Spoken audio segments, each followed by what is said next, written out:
මේ තියෙන්නේ රන්මිණිතැන්න ටෙලිසිනමා ගම්මානය. ඇතුල් වෙනකොටම මට නම් දැනුනේ වෙනස්ම හැඟීමක්. රන්මිණිතැන්නට මම ආවේ අධ්‍යයන කටයුත්තක් සඳහා.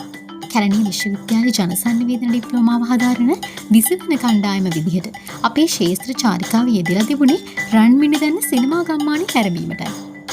ඉතිහාසයේ සිනමාත්මකව දකින්න පුළුවන් තැනක් තියෙනවා නම් ඒ මේ සිනමා ගම්මානයයි. ශ්‍රී ලංකාවේ හම්බන්තොට දිස්ත්‍රික්කයේ පිහිටි එකම විශාලතම සිනමා ගම්මානය වන්නේ රන්මිණිතැන්න සිනමා ගම්මානයයි. රන්මිණිතැන්නට ඇතුළු වුණාට පස්සේ අපේ වම්පස දෙසට තමයි අපි මුලින්ම ගමන් කළේ. ඒ චිත්‍රාගාරයට. මේ චිත්‍රාගාරයේ තමයි තියෙන්නේ ලංකාවේ තියෙන විශාලතම ග්‍රීන් ස්ක්‍රීන් එක. උසින් අඩි 16 අමාරකුත් දිගින් අඩි 32කුත් වෙනවා. අමුතුම සිහින ලෝකයකට පිවිසෙනවා වගේ හැඟීමක් මට නම් දැනුනේ.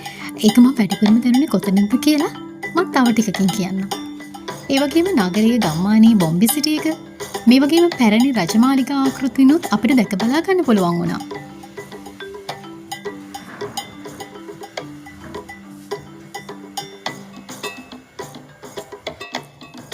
මේ තියෙන නගරය. මේ නගරෙදී අපිට දකින්න ලැබුණා ස්ථීර වගේම తాවකාලික ඉදිකිරීම්. එහිදී ස්ථීර ඉදිකිරීම් විදිහට කොළඹ නගරයේ පිහිටි නිපොන් හෝටලය, කාගිල්ස් ගොඩනැගිල්ල, ඒ වගේම මහනුවර නගරයේ පිහිටි ක්වීන්ස් හෝටලේ ආකෘතියක් තිබුණා. ඉතින් අබලන් තත්ත්වයේ තිබෙනා වගේ පෙනුනට මේ ආකෘතීන් අවස්ථාවට අනුව සිනමාත්මක පසුතල නිර්මාණය කරවීමට යොදා ගන්නා බව තමා සිනමා ගම්මානයේ සේවය කරන නිලධාරිනියන් අපට නම් පැවසුවේ.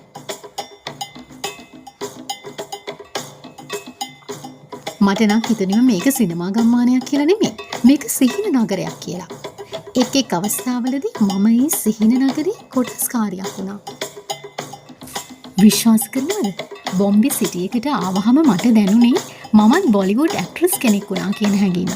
මම ඒක ඉමැජින් කළා.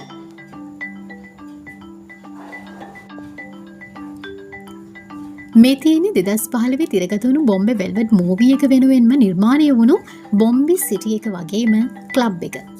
ඒ වගේම තමයි මේ චිත්‍රපටය භාවිතා කරපු දුම්රියේ ආකෘතියත් මේ ස්ථානයේ තිබුණා. මේ තියෙන්නේ ඒ ආකෘතිය. ඉතින් මේ ආකෘති දැකපු අපි මොහොතකට සිනමා ඇක්ට්‍රස්ලා වුණා. ෆොටෝස් කීපයකුත් ගත්තා. මේ තියෙන ගම්මානේ. දැනටමත් දෙස් සිනමා නිර්මාණකරුවන් ඔවුන්ගේ නිර්මාණවලට මේ සිනමා ගම්මානයේ හොඳ තෝතැන්නක් කරගෙන තියෙනවා. ඉතින් මම නම් හිතුවේ ඉදිරියේදීත් අපේ රටට අක්කර 235කින් යුත් මේ පුළුල් වපසරිය සම්පතක් කරගත යුතුයි කියලා.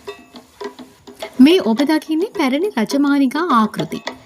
විජේබා කොල්ලය, දේවී කුසුමාසන, පත්තිනි මේ කියන සිංහල සිනමා නිර්මාණ වලට අමතරව ඉදිරියේදී තිරගත වීමට නියමිත ෆාදර් කියන දැවැන්ත නිෂ්පාදනයේ රූගත කිරීම වැඩි ප්‍රමාණයක් සිදු කරලා තියෙන්නේ මේ සිනමා ගම්මානයලු. ඉතින් පැය 4ක් වගේ කාලයක් තමයි අපි රන්මිණිතැන්න ගත කළේ. මේ තියෙන්නේ ඒ ගමනේදී මම ලබාගත්තු අත්දැකීම්. මේ vlog එකට ඔයාලා කැමති නම් ඇත්තටම ආස හිතෙනවා නම් subscribe කරන්න, like කරන්න, share කරන්නත් අමතක කරන්න එපා.